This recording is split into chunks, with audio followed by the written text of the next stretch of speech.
ચાલો હવે આજના લેક્ચરની અંદર આપણે લોખંડનું નિષ્કર્ષણ કેવી રીતે કરવું, આયર્નનું નિષ્કર્ષણ કેવી રીતે કરવું, વાત ભઠ્ઠીમાં થતી પ્રક્રિયાઓ, એમાં મુક્ત ઉર્જાના ફેરફાર એટલે કે ડેલ્ટા જી સાથે શું સંબંધ છે એ પ્રક્રિયાને, આ બધા કોન્સેપ્ટની આપણે આજે ચર્ચા કરશું. એકચ્યુઅલી આની અંદર આ કોન્સેપ્ટની અંદર એલિંગહામ ડાયાગ્રામનો ઉલ્લેખ કરવામાં આવે છે, પણ આપણે એલિંગહામ ડાયાગ્રામનો ઉલ્લેખ આપણે અલગ થિયરી સ્વરૂપે જ કરી દઈશું. બરાબર, ચાલો સૌથી પહેલા લોખંડના પ્યોરિફિકેશનની અંદર એટલે કે લોખંડ એક્સટ્રેક્ટ કરવા માટે એને જરૂરી ખનિજ જે આયર્નયુક્ત ખનિજ છે એ આયર્ન પાયરાઇટ FeS2 અથવા તો હેમેટાઇટ ખનિજ Fe2O3 નો યુઝ કરવામાં આવે. જ્યાં લખ્યું છે આપણે હેમેટાઇટ Fe2O3, પણ આયર્ન પાયરાઇટ્સ FeS2 કરતા હેમેટાઇટ નો જ ઉપયોગ કરવામાં આવે, કેમ કે આપણે પહેલા કીધું હતું કે શક્ય હોય ત્યાં સુધી સલ્ફાઇડ ખનિજનો ઉપયોગ ઓછો કરવામાં આવે જો અન્ય ઓક્સાઇડ સ્વરૂપે ખનિજ અવેલેબલ હોય તો, કેમ કે એમાંથી SO2 ઉત્પન્ન થાય જે પ્રદૂષિત કરે વાતાવરણને. હવે બીજી વસ્તુ, આ હેમેટાઇટ ખનિજને નિષ્કર્ષિત કરી એટલે કે સંકેન્દ્રિત કરી અને પછી ભૂંજન કરવામાં આવે. ભૂંજન કરવામાં આવે એટલે ટૂંકમાં એમના ઓક્સાઇડ, જો સલ્ફાઇડ યુક્ત હોય તો ઓક્સાઇડ કન્વર્ટ કરવામાં આવે, અથવા તો કાર્બોનેટ ફોર્મમાં હોય તો એ CO2 દૂર થઈ જાય. એટલે ભૂંજન કરી અને ખનિજમાં Fe2O3 ખનિજ હોય એ હેમેટાઇટ ખનિજને થોડી ઘણી સિલિકામાં અશુદ્ધિ સ્વરૂપે હોય વાત ભઠ્ઠીમાં કેલ્શિયમ સિલિકેટ ડેવલપ કરવામાં આવે. આખી પ્રોસેસ છે, આપણે 1 by 1 જોશું, સ્ટેપ બાય સ્ટેપ ખાલી લખી દીધું છે. પછી એમાંથી જે ધાતુ મળે, પિગલિત ધાતુ હોય, એ પિગલિત ધાતુ જેને પિગ આયન કહેવાય, એમાં 4% કાર્બન હોય અને એનું વધારે પ્યોરિફિકેશન કરવામાં. આ એક સ્ટેપ આપ્યું છે, પણ સ્ટેપ આપણે આગળ જોશું. બરાબર, જે અહીંયા આપણે મેં તમને આ ટૂંકમાં આનું જ રિપીટ ખાલી ઇંગ્લિશમાં ખાલી ડિટેલમાં બતાવ્યું છે કે ભાઈ અહીંયા એક લોખંડની ખનિજ હોય, જો સિડેરાઇટ હોય તો કેલ્સિનેશન કરવામાં આવે. બાકી છે મેગ્નેટાઇટ, હેમેટાઇટ કે લિમોનાઇટ છે એ ઓક્સાઇડ ફોર્મમાં હોય. બરાબર, હવે એમાં ગ્રેવિટી સેપરેશન એટલે કે જેને કહેવાય ને કે ગુરુત્વાકર્ષણની અલગીકરણથી ગુરુત્વાકર્ષણની અલગીકરણ જલીય પ્રક્ષારણનો કોન્સેપ્ટ હતો, એને આધારે અથવા તો ચુંબકીય અલગીકરણ દ્વારાનું સેપરેશન કરવામાં આવે. હવે જે સેપરેશન થયું એટલે અહીંયા જોઈએ સંકેન્દ્રિત ખનિજ હોય ને, સેપરેટ ખનિજ એટલે કોન્સન્ટ્રેટેડ ખનિજ, અપરિષ્કૃત ધાતુ, તેની અંદર થોડી ઘણી અશુદ્ધિ હોય સિલિકાની. ઓકે, હવે ત્યાર પછી એનું કેલ્સિનેશન અને ભૂંજન કરવામાં આવે. ત્યારે જો કાર્બોનેટ તો કેલ્સિનેશન કરવામાં આવે, સલ્ફાઇડ કોઈ ખનિજ હોય તો ભૂંજન કરવામાં આવે. ભૂંજન કરશો એટલે ઓલમોસ્ટ Fe2O3 હોય. બરાબર, હવે એ Fe2O3 કાર્બન દ્વારા રિડક્શન પામે એટલે આયર્નમાં રૂપાંતરિત થાય. પિગ આયર્ન જેને કહેવાય, અથવા કાસ્ટ આયર્ન એટલે કે ઘડતર લોખંડ. કાસ્ટ આયર્ન નો મતલબ થાય ઘડતર લોખંડ. આ ઘડતર લોખંડ બનાવવાની જે આખી પ્રક્રિયા છે, આ જે આખી પ્રોસેસ છે કાર્બન દ્વારા રિડક્શનની, એ કરવામાં આવે છે વાત ભઠ્ઠીમાં. આ વાત ભઠ્ઠીમાં કોક એટલે કે કોલસો એટલે કે કાર્બન અને કેલ્શિયમ કાર્બોનેટ નાખવામાં આવે. આ કેલ્શિયમ કાર્બોનેટને એઝ એ ફ્લક્સ નાખવામાં આવે છે, શું કરવાને નાખવામાં આવે છે આપણે આગળ જોશું. જેની અંદર શુદ્ધ સ્વરૂપે સ્લેગ છે એ દૂર થઈ જશે, કેલ્શિયમ સિલિકેટ, કેમ કે એની અંદર કેલ્શિયમ ઓક્સાઇડ છે એ ફ્લક્સ તરીકે નાખવામાં આવે અને એની અંદર જે અશુદ્ધિ છે સિલિકા, એસિડિક અશુદ્ધિ કહેવાય. એસિડિક અશુદ્ધિ છે, એસિડિક અશુદ્ધિને એડ કરવામાં આવે. બરાબર, એસિડિક અશુદ્ધિ હોય તેને દૂર કરવા માટે કેલ્શિયમ કાર્બોનેટ નાખવામાં આવે છે, જે કેલ્શિયમ ઓક્સાઇડમાં રૂપાંતરણ પામે ઊંચા તાપમાને, અને તે કેલ્શિયમ ઓક્સાઇડ સિલિકા સાથે પ્રક્રિયા કરી અને કેલ્શિયમ સિલિકેટ બનાવશે સ્લેગ સ્વરૂપે, જે આપણે બધી પ્રોસેસ આગળ 1 by 1 જોશું. પછી આ જે પિગ આયર્ન હોય, આ પિગ આયર્નને હજી કાર્બન સાથે પ્રક્રિયા કરાવી અને વ્રોટ આયર્ન જેને ભરતર લોખંડ તરીકે ઓળખવામાં આવે છે. ભરતર લોખંડ જે લોખંડનું પ્યોર ફોર્મ છે, મતલબ કે ઘડતર લોખંડ કરતા ભરતર લોખંડમાં લોખંડનું પર્સન્ટેજ વધારે હોય, મતલબ પ્યોરિટી વધારે હોય, ઇમ્પ્યુરિટી ઓછી હોય. બરાબર, બંનેનો ઉપયોગ અલગ અલગ જગ્યાએ થાય. ઘડતર ને ભરતર લોખંડ બેનો ઉપયોગ જોઈ લેશું. ફર્સ્ટ ઓફ ઓલ આપણે 1 by 1 ચર્ચા કરીએ. તો સૌથી પહેલા શું કરવામાં આવે છે એ એક પોઈન્ટ આપણે ડિસ્કસ કરીએ. તમારે આ પ્રક્રિયાની અંદર કઈ પ્રોસેસ કરવાની છે. જો સૌથી પહેલા આપણે આની અંદર માનો કે FeS2 લઈએ, આયર્ન પાયરાઇટ્સ, તો એ આયર્ન પાયરાઇટ્સ ને Fe2O3 માં રૂપાંતર કરવામાં આવે છે. શેમાં રૂપાંતરિત કરવામાં આવે? Fe2O3 માં રૂપાંતરિત કરવામાં આવે. પહેલા આપણને એમ થાય સર આ Fe2O3 માં શું કરવાને રૂપાંતરિત કરવામાં આવે છે, ડાયરેક્ટ FeO માં રાખો તો શું વાંધો? આપણે ક્લિયર કરીએ કે ભાઈ એને લોખંડના પાયરાઇટ ખનિજને Fe2O3 માં રૂપાંતરિત કરવામાં આવે, અથવા તો હેમેટાઇટ ખનિજ Fe2O3 ને જ સીધું એપ્લાય કરવામાં આવે. આ પ્રોસેસ ગુંજનની પ્રક્રિયા છે. કોન્સન્ટ્રેશન કરવામાં આવે ચુંબકીય અલગીકરણ દ્વારા. આ Fe2O3 શું કરવાને બનાવવામાં આવે, હું તમને એનું કારણ કહું. આ પ્રક્રિયામાં મેં પહેલા કીધું, આ પ્રક્રિયામાં સિલિકા SiO2 અશુદ્ધિ સ્વરૂપે હોય. SiO2 અશુદ્ધિ સ્વરૂપે હોય. હવે અશુદ્ધિ સ્વરૂપે હોય અને જો મારી પાસે FeO હોય ને, FeO, તો FeO SiO2 સાથે પ્રક્રિયા કરી અને FeSiO3 માં રૂપાંતરણ પામે. સાંભળજો, FeSiO3 માં રૂપાંતરણ પામે, જેને કહીએ છીએ સ્લેગ. પણ આપણે તો આ પ્રક્રિયામાં લોખંડનું જ નિષ્કર્ષણ કરીએ છીએ. લોખંડનું જ નિષ્કર્ષણ કરતા હોય તો આજે આયર્ન સિલિકેટ છે, જેને આપણે સ્લેગ કહીએ છીએ, એ બનવો જોઈએ નહીં. કેમ કે લોખંડનું નિષ્કર્ષણ કરતા હોય અને આ સ્લેગ બને તો આયર્ન તો છે દૂર થઈ જાય, મતલબ આપણને આયર્નની અશુદ્ધિ છે એના ભેગો આયર્ન ભળીને નીકળી જાય. મતલબ કે આપણે એ લોખંડનું જેટલું પ્રમાણ મળવું જોઈએ એટલું ઓછું મળશે. આથી જો FeO ને Fe2O3 માં રૂપાંતરિત કરવામાં આવે, Fe2O3 માં રૂપાંતરિત કરીએ તો એ SiO2 સાથે પ્રક્રિયા કરતો નથી. આથી શું કરવાનું, તો કે તમે પહેલા તો જે સલ્ફાઇડ ખનિજ છે કે કોઈ છે, સલ્ફાઇડ ખનિજ છે, જો હેમેટાઇટ હોય તો કોઈ ઇશ્યુ નથી, પણ જો સલ્ફાઇડ ખનિજ હોય આયર્ન પાયરાઇટ્સ, તો આયર્ન પાયરાઇટ્સ ને સીધું તમારે પહેલા કન્વર્ટ કરી દેવાનું Fe2O3 માં. Fe2O3 માં જેટલું બનાવશો ને એટલો SiO2 સાથે પ્રક્રિયા નહીં કરે. આથી આયર્ન સિલિકેટ સ્લેગ સ્વરૂપે નહીં મળે. હા, પણ SiO2 અવેલેબલ છે, એને દૂર કરવો જરૂરી છે. કેમ કે કોઈ પણ જગ્યાએ આપણે FeO તો બનાવશું જ, પણ જ્યારે FeO બનાવી એની પહેલા સિલિકેટ નીકળી જવો જોઈએ, SiO2 નીકળી જવો જોઈએ અશુદ્ધિ સ્વરૂપે.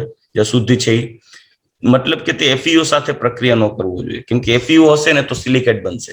આથી આને દૂર કરવા માટે આને કહેવાય એસિડિક અશુદ્ધિ. કેમ કે અધાતુ કે અધાતુના ઓક્સાઇડ કે અર્ધધાતુના ઘણા ખરા ઓક્સાઇડ છે એસિડિક હોય, લાઈક સિલિકોન અર્ધધાતુ છે પણ એના ઓક્સાઇડ એસિડિક છે, બરાબર. તો એસિડિક ઓક્સાઇડની અશુદ્ધિ છે, એને દૂર કરવા માટે તમારે એની અંદર બહારથી બેઝ નાખવો પડે.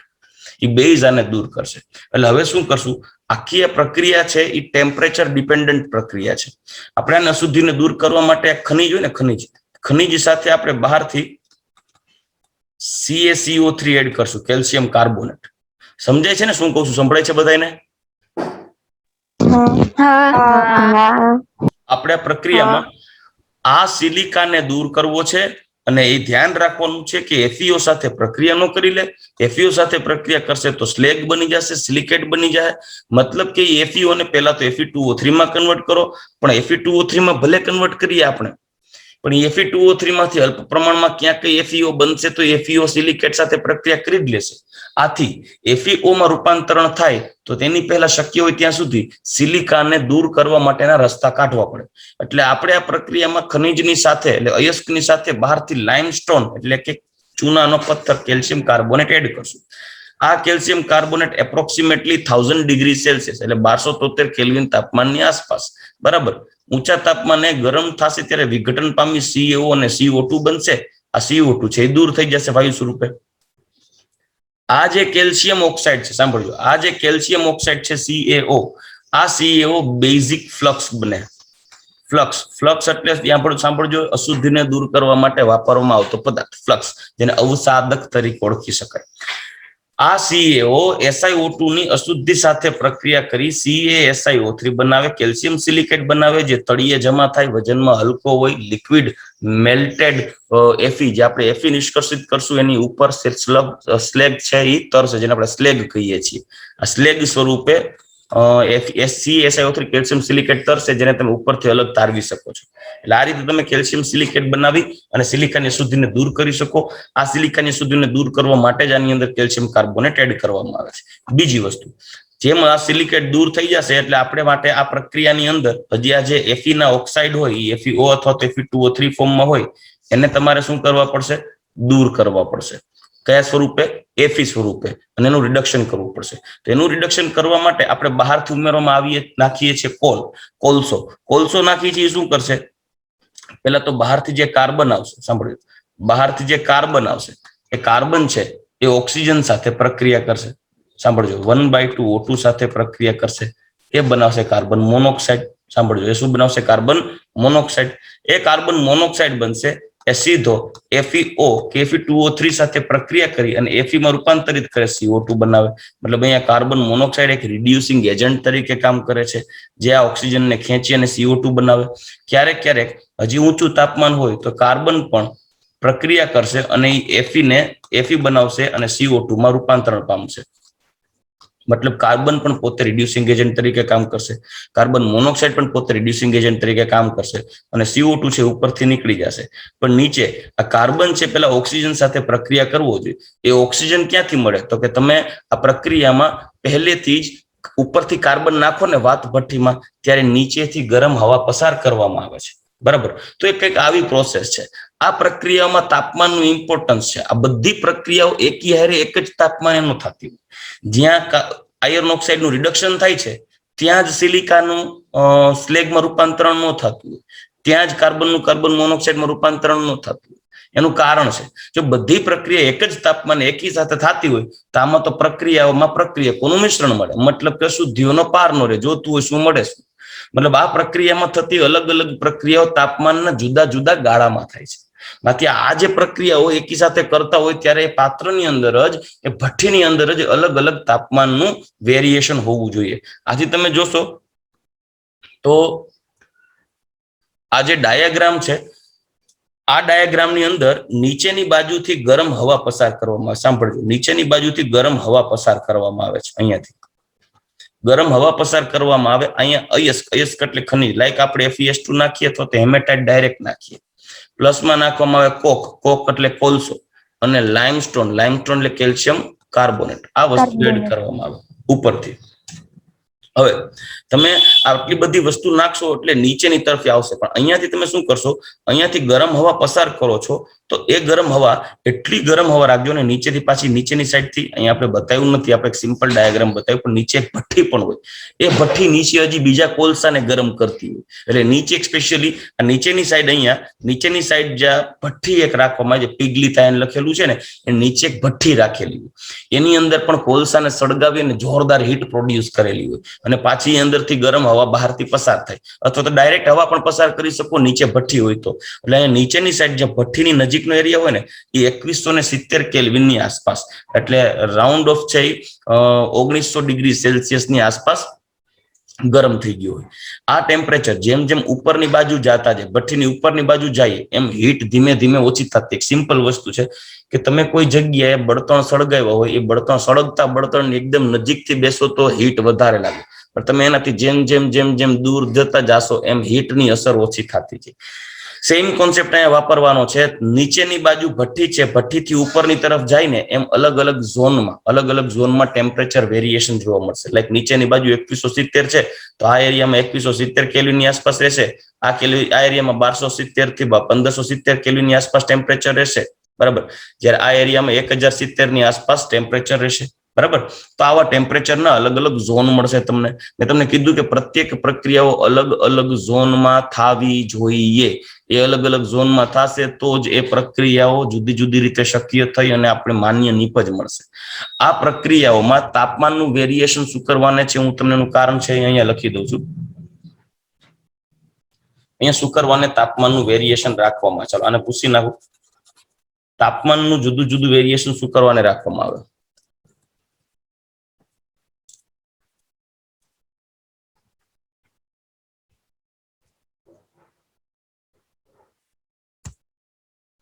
અહીંયા લખું કે ભાઈ દાખલા તરીકે આપણે કોઈ પ્રક્રિયા કરવી હોય તો ઉષ્માગતિશાસ્ત્રનો બીજો નિયમ એવું કહે છે કે ભાઈ કોઈ પણ પ્રક્રિયા આપમેળે ત્યારે જ થશે કે જ્યારે એ પ્રક્રિયા માટે મુક્ત ઉર્જા ફેરફાર ડેલ્ટા જી નું મૂલ્ય, સાંભળજો, મુક્ત ઉર્જા ફેરફાર ડેલ્ટા જી નું મૂલ્ય માઇનસમાં હોય ત્યારે જ પ્રક્રિયા આપમેળે થાય, બાકી ના થાય, બરાબર. તો આપણે કામ કરવું પડે, જુદી જુદી પ્રક્રિયાઓ માટે ડેલ્ટા જી ના મૂલ્યો જોવા પડે. આ ડેલ્ટા જી ના મૂલ્યો એલિંગહામ ડાયાગ્રામને આધારે નક્કી કરવામાં આવે છે. મતલબ આપણે એલિંગહામ ડાયાગ્રામ હજી ભણ્યા નથી, પણ તમને ઉષ્માગતિશાસ્ત્રનો બીજો નિયમ ખબર છે. તો ઉષ્માગતિશાસ્ત્રનો બીજો નિયમ એવું કહે છે કે કોઈ પણ પ્રક્રિયાને આપમેળે થવું હોય ત્યારે આપમેળે થતી બધી જ પ્રક્રિયા માટે મુક્ત ઉર્જા ફેરફાર <0 હોય. તો હવે કામ કરીએ, એના ઉપર આપણે ડિસ્કશન કરીએ. માની લો કે આપણે FeO ને Fe માં રૂપાંતર કરવો છે અને CO2 ગેસ પ્રોડ્યુસ કરવો છે કાર્બન સાથે. તો આ પ્રક્રિયા માટે ઓવરઓલ ડેલ્ટા જી નું મૂલ્ય લેસ ધેન 0 થવું જોઈએ. પછી માનો કે કેલ્શિયમ ઓક્સાઇડની સિલિકા સાથે પ્રક્રિયા કરાવી છે, CaSiO3 બનાવવું છે, તો આ પ્રક્રિયા માટે ત્યારે જ પ્રક્રિયા શક્ય છે જ્યારે એનું value delta G less than 0 થાય. બરાબર. પછી ત્રીજી વસ્તુ, માનો કે કેલ્શિયમ કાર્બોનેટ છે, એનું વિઘટન થઈને CaO અને CO2 માં રૂપાંતર થવું છે, તો આ પ્રક્રિયા ત્યારે જ શક્ય છે જ્યારે ડેલ્ટા જી નું મૂલ્ય એ પ્રક્રિયા માટે લેસ ધેન 0 થાય. સંભળાય છે ને? સમજાય છે બધાને? મતલબ પ્રત્યેક પ્રક્રિયાઓ ત્યારે જ શક્ય બને, પ્રત્યેક પ્રક્રિયાઓ ત્યારે જ શક્ય બને કે જ્યારે એ પ્રક્રિયા માટે ડેલ્ટા જી ની વેલ્યુ લેસ ધેન 0 થાય. બરાબર. હવે પોઈન્ટ એવો છે કે પ્રત્યેક પ્રક્રિયા માટે ડેલ્ટા જી ની વેલ્યુ લેસ ધેન 0 ક્યારે થશે એ તમને Gibbs Helmholtz equation delta G is equal to delta H minus T delta S ઉપરથી ખ્યાલ આવી જશે. બરાબર. Delta G is equal to delta H minus T delta S.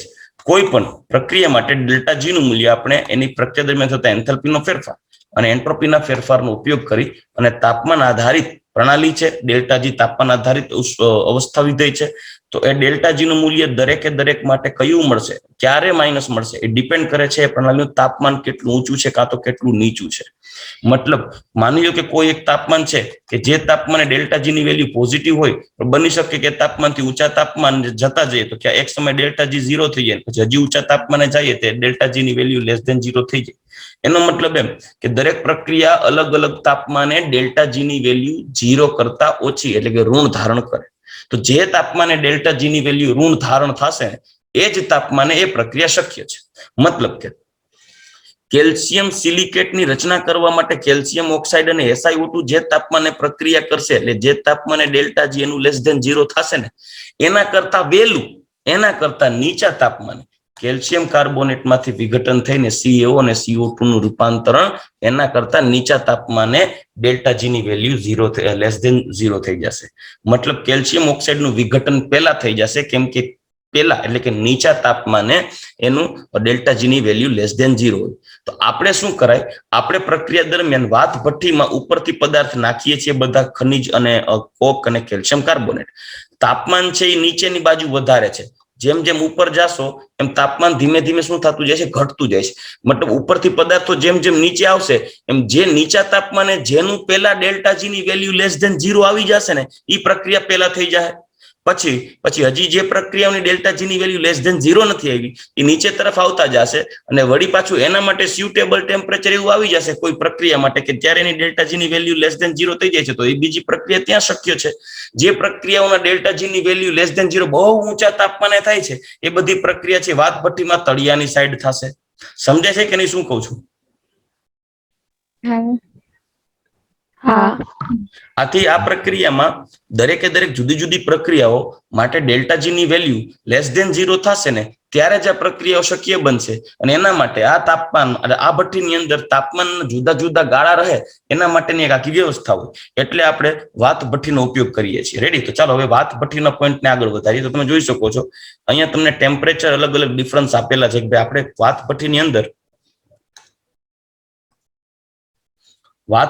અંદર આપણે માની લ્યો કે પદાર્થ ટૂંકમાં કોક છે, એટલે કોક એટલે ટૂંકમાં કાર્બન, ગ્રેફાઇટ, અયસ્ક છે હેમેટાઇટ અથવા તો આયર્ન પાયરાઇટ. ઓલમોસ્ટ હેમેટાઇટ જ નાખવામાં આવે એટલે સીધો સરળતાથી રૂપાંતરણ પામી જાય CO2 માં, કાર્બન અને Fe મળી જાય. હેમેટાઇટ, લાઇમસ્ટોન અને કોક નાખવામાં આવે. જો કોક નાખવામાં ઉપરથી કોલસો ભલે નાખીએ, એ ઉપરથી નાખવામાં આવતો કોલસો રિડ્યુસિંગ એજન્ટ તરીકે નાખીએ છીએ, જ્યારે ભઠ્ઠીમાં તળિયે હળગતો હોય ને એ એઝ અ ફ્યુઅલ હોય. બરાબર? હવે જોજો આપણે શું કરીએ છીએ, આખો કોન્સેપ્ટ નીચેથી છે, નીચેની સાઈડથી નીચે પીગલિત આયન આપણે નો નાખ્યું પ્રક્રિયાને અંતે ભેગું થશે. આપણે તો નીચેથી કાર્બનને હળગાવો, ભઠ્ઠી ચાલુ કરી દો, અહીંયાથી હવા નાખશો, હવા ગરમ આવશે એટલે હવા ઓક્સિજન બરાબર, ઓક્સિજન, હવા અને ઓક્સિજનનો વાત એટલે હવા. બરાબર? હવા પસાર થશે, ગરમ હવા પસાર થશે એટલે શરૂઆતમાં 2700 કેલ્વિન 2170 કેલ્વિન ટેમ્પરેચર છે. 2170 કેલ્વિન ટેમ્પરેચર છે. જેમ જેમ તમે ઉપર તરફ જાશો એમ 1570, 1270, 1070 એવી અહીંયા 870 ની આસપાસ ટેમ્પરેચર હોય. ધીમે ધીમે ઉપર જાશો એમ ગરમ હવા ઠંડી પડતી જશે, ટેમ્પરેચર ઘટશે. હવે જુઓ, શરૂઆતમાં 500 થી 800 કેલ્વિન નો ગાળો, એકચ્યુઅલી 500 થી 800 તો નથી કહી શકાય એમ, પણ 500 થી 800 એમ તરત વિઘટન ન પામે, 1000 કેલ્વિન ની આસપાસ વિઘટન પામે. CaCO3 આ તો ટેક્સ્ટ બુક એનસીઆરટી ના આંકડા છે, યાદ રાખજો. એટલે એનસીઆરટી ના આંકડાઓ વાળું જ પોઈન્ટ રાખ્યો છે. કેલ્શિયમ કાર્બોનેટ એ સમયે વિઘટન પામી કેલ્શિયમ ઓક્સાઇડ બને, CO2 બને. આપણને એમ થાય સર આ CO2 ક્યાં જતો હશે?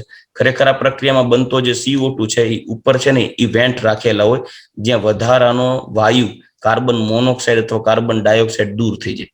કાર્બન મોનોક્સાઇડ અથવા તો કાર્બન ડાયોક્સાઇડ જે બન્યો હોય એ દૂર થઈ જાય. ચાલો હવે આ પ્રક્રિયામાં પાછા પોઈન્ટ ઉપર આગળ વધીએ. આ પ્રક્રિયામાં CO2 બની ગયો, આ CO રેડી થઈ ગયો છે. આ CO એ પ્રક્રિયામાં એટલે કે જે હેમેટાઇટ ખનિજ છે એમાં જે સિલિકાની અશુદ્ધિ છે એ સિલિકાની અશુદ્ધિને દૂર કરવા માટે વપરાશે.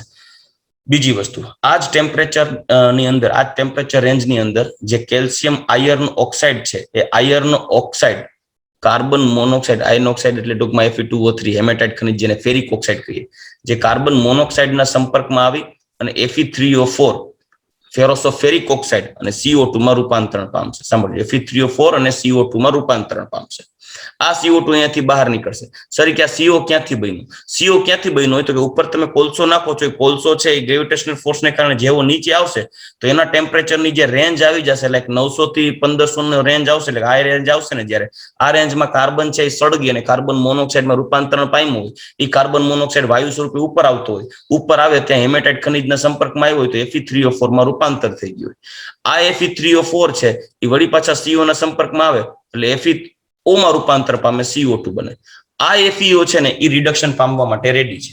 આ FeO પણ સાંભળજો, FeO ને પહેલા રૂપાંતરિત કરવો પડે. Fe2O3 હોય તો Fe3O4 માં રૂપાંતરિત કરવો પડે અથવા Fe2O3 રાખવો પડે શરૂઆતથી જ, નહીતર એ સ્લેગ બનાવી દેશે. FeO તો લાસ્ટમાં આગળ જતા રૂપાંતરણ પામે. એટલે ટૂંકમાં આ 800 થી 900 કે 1000 કેલ્વિન તાપમાનના ગાળામાં Fe3O4 છે FeO માં રૂપાંતરણ પામશે અને કેલ્શિયમ કાર્બોનેટ છે કેલ્શિયમ ઓક્સાઇડમાં રૂપાંતરણ પામે. જો સાંભળજો ખાસ, આ FeO નું રૂપાંતરણ કરવા માટે 900 થી 1500 નો ગાળો હોય, 500 થી 800 માં FeO નહીં બને. હકીકત એવી છે, સાંભળજો, 500 થી 800 માં પ્રેક્ટિકલી FeO નથી બનતું, એ 900 થી 1500 ની રેન્જમાં જ બને છે. જે સમયે સિલિકા બને છે એ સમય, સાંભળજો, જે સમયે સિલિકા બને છે, સોરી સ્લેગ બને છે ને કેલ્શિયમ ઓક્સાઇડ નો, કેલ્શિયમ ઓક્સાઇડ SiO2 થી કેલ્શિયમ સિલિકેટ બને ને એ સમયે જ FeO બને છે. પણ એનસીઆરટી ને પકડીને ચાલવું પડે, એટલે આપણે ન છૂટકે એની જ વાતો કરવી પડે. કેમ કે ખોટું લખ્યું હોય તો ખોટું લખ્યું હોય, પણ એનસીઆરટી માં લખ્યું એ જ સાચું લખ્યું હોય. પરીક્ષામાં પૂછાશે ત્યારે એનસીઆરટી ને જ ફોલો કરવામાં આવે. એટલે હંમેશા યાદ રાખજો, એનસીઆરટી માં પછી બીજી વસ્તુ કોઈ ભૂલો હોય તો એ ભૂલોને સુધારો કરવામાં આવે દર વર્ષના એડિશનમાં. એટલે તમે કોકને સલાહ દો ને કે એનસીઆરટી વાપરો, તેને એ સલાહ દેજો કે દર વર્ષે નવી લેતા જાજો, જૂની ને જૂની નહીં પધરાવાની. કારણ કે દર વર્ષે નવા એડિશન આવે તો જૂના ને નવા એડિશનમાં જ્યાં ભૂલ હોય, નાનકડી ભૂલો સુધારેલી હોય એનસીઆરટીમાં, એટલે કોઈ એનસીઆરટી વાંચીને ગયું હોય, જૂની એનસીઆરટી વાંચીને પછી એ પ્રમાણે ટીક કરીને આવે, નવી એનસીઆરટીમાં અલગ હોય. એટલે ખાસ ધ્યાનમાં રાખજો. પણ અત્યારે આજે મેં તમને જે ફોટો આ ટૂંકમાં જે મૂક્યું છે આખી ઇમેજ, એ નવી એનસીઆરટી ની જ છે. ચાલો, તો Fe3O4 છે FeO માં બને, એમાં 500 થી 800 કેલ્વિન ની જ રેન્જ આપી છે. મતલબ આ પરિસ્થિતિએ એનો ડેલ્ટા જી ની વેલ્યુ લેસ ધેન 0 બતાવી છે. 900 થી 1500 કેલ્વિન નો ગાળો, એટલે 1570 કેલ્વિન ની રેન્જમાં આ FeO કાર્બન મોનોક્સાઇડ સાથે પ્રક્રિયા કરી Fe બનાવે, CO2 બનાવે. આ રિડક્શન કાર્બન મોનોક્સાઇડ, હજી કહી દઉં છું કાર્બન મોનોક્સાઇડ ક્યાંથી આવ્યું, તો એ કાર્બન મોનોક્સાઇડ ક્યાંથી આવ્યો એ તમને ક્લિયર કરી દઉં.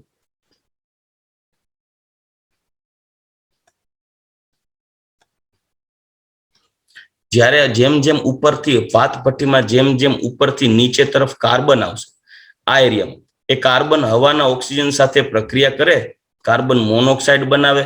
આ કાર્બન મોનોક્સાઇડ ઉપર આવતો હોય ત્યારે બીજા અન્ય કાર્બનના સંપર્કમાં આવી જાય, એ કાર્બન અથવા કાર્બન મોનોક્સાઇડ બને, સોરી કાર્બન મોનોક્સાઇડ બને, અથવા અમુક કાર્બન છે સીધો O2 સાથે પ્રક્રિયા કરી CO2 બનાવે. આ CO2 ઉપર આવતો હોય, CO2 કાર્બન સાથે પ્રક્રિયા કરે, 2 CO બનાવે. મતલબ આ એરિયામાં CO નું પ્રમાણ વધી જશે. બાકીનો વધારાનો CO અથવા તો CO2 છે એ મિક્સર સ્વરૂપે અહીંયાથી બહાર નીકળી જાય. બરાબર. હવે અહીંયા જે CO હોય ને એ CO FeO સાથે પ્રક્રિયા કરી Fe ને નિષ્કર્ષિત કરે, કાર્બન ડાયોક્સાઇડ બને, તો અહીંયા CO રિડ્યુસિંગ એજન્ટ બની જાય. બરાબર.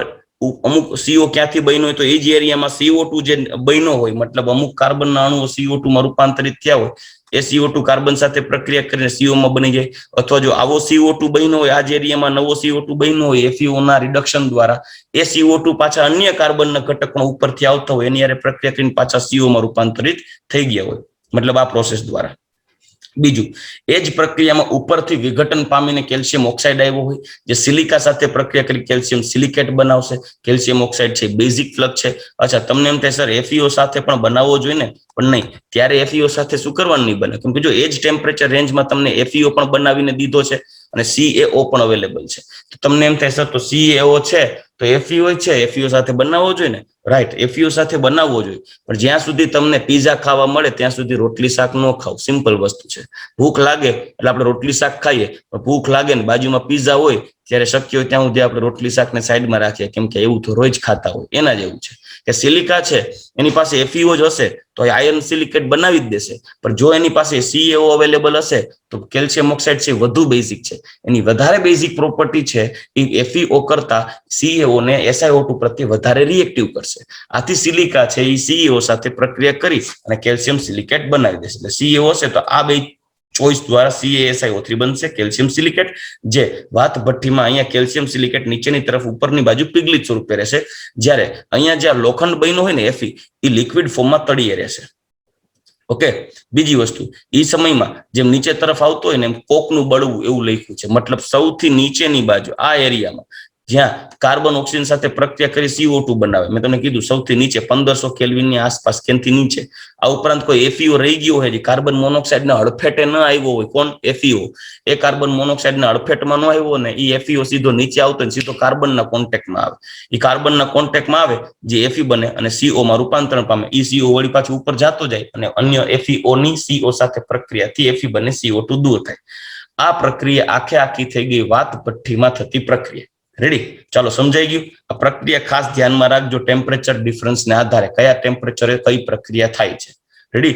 બીજી વસ્તુ, કેલ્શિયમ કાર્બોનેટ એટલે જ નાખવામાં આવે કે FeO ને સાઈડમાં રાખવામાં આવે. જ્યાં સુધી તમારી પાસે કેલ્શિયમ ઓક્સાઇડ અવેલેબલ નહીં હોય, સાંભળજો, જ્યાં સુધી તમારી પાસે કેલ્શિયમ ઓક્સાઇડ અવેલેબલ નહીં હોય ત્યાં સુધી સિલિકા FeO ને જ પ્રક્રિયામાં ભાગ લઈ અને સિલિકેટ બનાવી દેશે, આયર્ન સિલિકેટ. અને ઉપરની બાજુમાં જે કેલ્શિયમ ઓક્સાઇડ નહીં બન્યું હોય અને શક્ય હોય ત્યાં સુધી FeO ને Fe2O3 માં પહેલા રૂપાંતરિત, Fe3O4 માં રૂપાંતરિત કરવામાં આવે, Fe2O3 હોય તોય. બરાબર? કારણ કે FeO ને પહેલા રાખવાનું નથી, કેમ કે FeO પહેલા રહેશે તો સિલિકા સીધો પ્રક્રિયા કરશે. FeO ત્યારે જ ડેવલપ થવો જોઈએ કે જ્યારે કેલ્શિયમ કાર્બોનેટ વિઘટન થઈ અને CaO માં રૂપાંતરણ પામ્યું. આ આખી એક ફંડામેન્ટલ પ્રોસેસ છે. ચાલો, ક્લિયર? ચાલો હવે આગળ વધીએ. વાત ભઠ્ઠીમાં આયર્ન ઓક્સાઇડનું રિડક્શન જુદા જુદા તાપમાને થાય છે. બરાબર? જુદા જુદા તાપમાનના ગાળામાં થાય છે આખી રિડક્શનની પ્રોસેસ. હવે વાત ભઠ્ઠીના તળિયેથી ગરમ હવા ફૂંકવામાં આવે અને કોકને બાળવામાં આવે. કોકને બાળવા માટે કોલસાને બાળવામાં આવે, કોકને બાળવાનું નથી, કોલસાને બાળવાનું છે. જેથી ભઠ્ઠીમાં નીચેના ભાગમાં આશરે 2200 કેલ્વિન જેટલું ઊંચું તાપમાન હોય છે. કોકના બળવાથી પ્રથમ પ્રક્રમ માટે જરૂરી ઉષ્મા મળી રહે છે. મેં તમને કીધું નીચે ભઠ્ઠી સ્વરૂપે કાર્બનને હળગાવી નાખો. CO અને ઉષ્મા ભઠ્ઠીના ઉપરના ભાગમાં જાય છે, એટલે કાર્બન મોનોક્સાઇડ ઉપર તરફ જાય છે. ઇવન એમાં થોડો ઘણો CO2 પણ જતો હોય. ઉપરના ભાગમાં તાપમાન નીચું થઈ જાય. ઉપરથી આવતા આયર્ન ઓક્સાઇડ Fe2O3 અને Fe3O4 તબક્કાવાર FeO માં રિડક્શન પામે છે. છેલ્લે તબક્કાવાર એટલે છેલ્લે, સ્ટેપ બાય સ્ટેપ. આ પ્રક્રિયાનો સારાંશ નીચે પ્રમાણે છે. તો કે 500 થી 800 કેલ્વિનના ગાળામાં Fe2O3 નું પહેલા તો Fe3O4 માં રિડક્શન થાય છે. Fe2O3 નું Fe3O4 માં રિડક્શન થાય. શું કરવાનું? આમાં Fe હોય ને એ +3 હોય, જ્યારે આમાં Fe હોય ને એ +8/3 હોય. 8/3 એટલે 2 point something આવે, 2.8 સમથિંગ.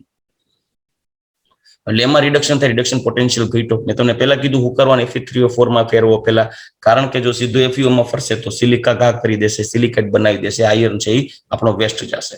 અને ત્યારબાદ FeO માં રિડક્શન પામે. એ સમય જે FeO માં રિડક્શન પામે કે જ્યારે કેલ્શિયમ ઓક્સાઇડ વિઘટન પામી CaO બની ગયું ત્યારે જ FeO ડોકું તાણશે, કેમ કે ત્યારે સિલિકા કહેશે કે હવે હું Fe તને નહીં અડું, કેમ કે મારી પાસે CaO અવેલેબલ છે. રેડી? તો જો Fe2O3 કાર્બન મોનોક્સાઇડ સાથે પ્રક્રિયા કરે, Fe3O4 બનાવે, CO2 બનાવે. પ્રશ્ન થાય આ CO ક્યાંથી આવ્યો, કાર્બન મોનોક્સાઇડ ક્યાંથી આવ્યો? પહેલા જ ઉપર કહી દીધું કે તળિયાની બાજુ કાર્બનને સળગાવી નાખવામાં આવે છે, ત્યારે હીટ પ્રોડ્યુસ થઈ હોય, થોડોક CO બન્યો હોય અને ઉપરથી આવતા કાર્બન પણ સળગે અને એ પણ નીચે તરફ આવે ત્યારે કાર્બન છે એ ઓક્સિડાઇઝ થઈ CO માં રૂપાંતરણ પામતું હોય. Fe3O4 બીજા CO સાથે પ્રક્રિયા કરીને Fe બનાવે, CO2 બનાવે. આ CO2 છે એ વધારાના ગેસ સ્વરૂપે બહાર નીકળી જાય ઉપરની સાઈડથી. અને Fe2O3 પણ કાર્બન મોનોક્સાઇડ સાથે પ્રક્રિયા કરી FeO અને CO2 બનાવે.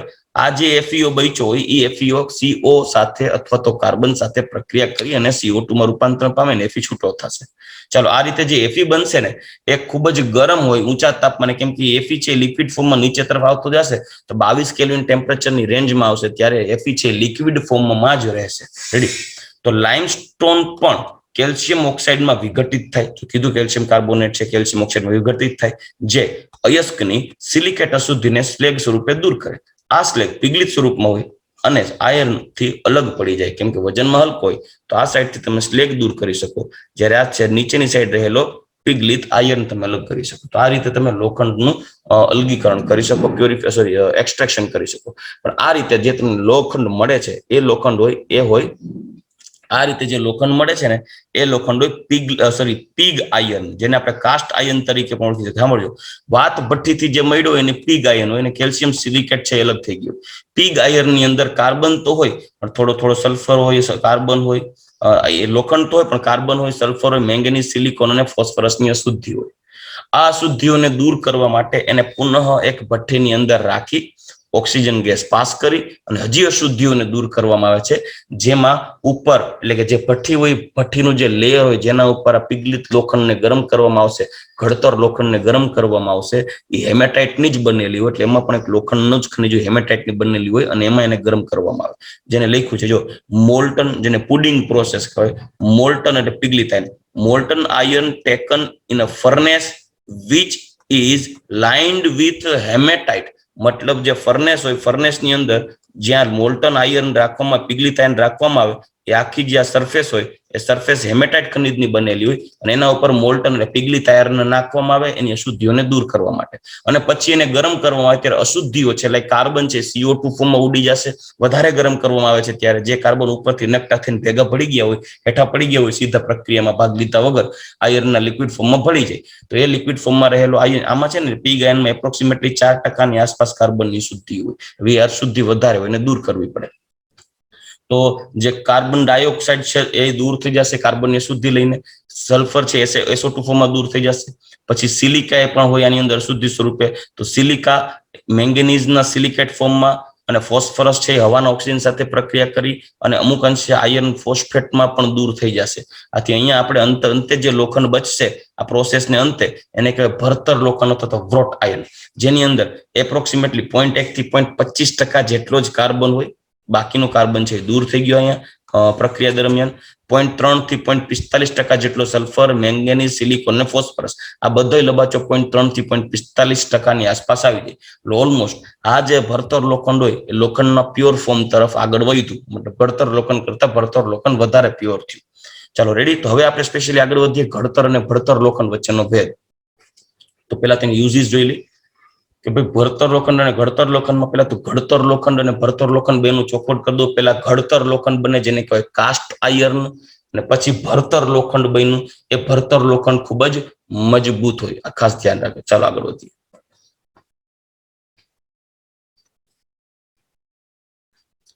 ભરતર લોખંડ આયર્નનું સૌથી વધુ ઉપયોગી સ્વરૂપ છે, જે સ્ટવ, રેલવેના સ્લીપર એટલે ટૂંકમાં ડબ્બા, ગટરની પાઇપલાઇન, રમકડા વગેરેની બનાવટમાં થાય છે, જેનો ઘડતર લોખંડ અને સ્ટીલના ઉપયોગમાં ઉપયોગ કરવામાં આવે છે. ઘડતર લોખંડનો ઉપયોગ લંગર, તાર, બોલ્ટ, સાંકળ, કૃષિના સાધનોની બનાવટમાં, સ્ટીલની બનાવટમાં થાય. તેમાં અન્ય ધાતુ ઉમેરવાથી સ્ટીલની મિશ્ર ધાતુ બને. નિકલ સ્ટીલનો ઉપયોગ કેબલને ઓટોમોબાઈલ કેબલ એટલે કે વાયર બનાવવામાં, ઓટોમોબાઈલ એટલે કે વાહનોના સ્પેર પાર્ટ્સ, એરોપ્લેનના ભાગો, લોલક, માપનની ટેપ અને મેઝર ટેપ જે આવે ઓલી ખોલવાની, એ મેઝર ટેપ જે ઓલી આવે મિસ્ત્રી પાસે આમ ખોલો એટલે ખુલે, મૂકી દો એટલે પાછું ફિટ થઈ જાય. મેઝર ટેપની બનાવટમાં ક્રોમ સ્ટીલનો ઉપયોગ, સાધનો એટલે ક્રોમિયમ યુક્ત લોખંડનો ઉપયોગ, જેને ક્રોમ સ્ટીલ કહેવાય, એનો ઉપયોગ છે. જે કટર બનાવવામાં આવે કાપવાના સાધનો એના માટે, કે દળવાના ગ્રાઇન્ડિંગ મશીન હોય એની અંદર વાપરવામાં આવે, જેમ કે ઘરઘંટીમાં મેટલ કટર વાપરેલું હોય ઘરઘંટીમાં દળવા માટે, એના માટે બનાવવામાં આવે. પછી ક્રશર જેને કીધું આપણે ક્રશ કરવા માટે, સ્ટેનલેસ સ્ટીલનો ઉપયોગ સાયકલ, ઓટોમોબાઈલના સ્પેર પાર્ટ્સ, વાસણો, પેન એટલે લખવાની પેન ની, નોનસ્ટિક કુકવેર આવે એની પેન, એ પેનની વાત કરીએ છીએ, તેવા પેનની બનાવટમાં ઉપયોગ થાય.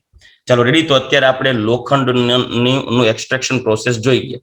હવે આપણે એક પોઈન્ટ રહ્યું છે ઝિંકનું એક્સટ્રેક્શન અને એલિંગહામ ડાયાગ્રામ, જે આપણે આવતીકાલના લેક્ચરમાં પૂરું કરશું. ચાલો રેડી,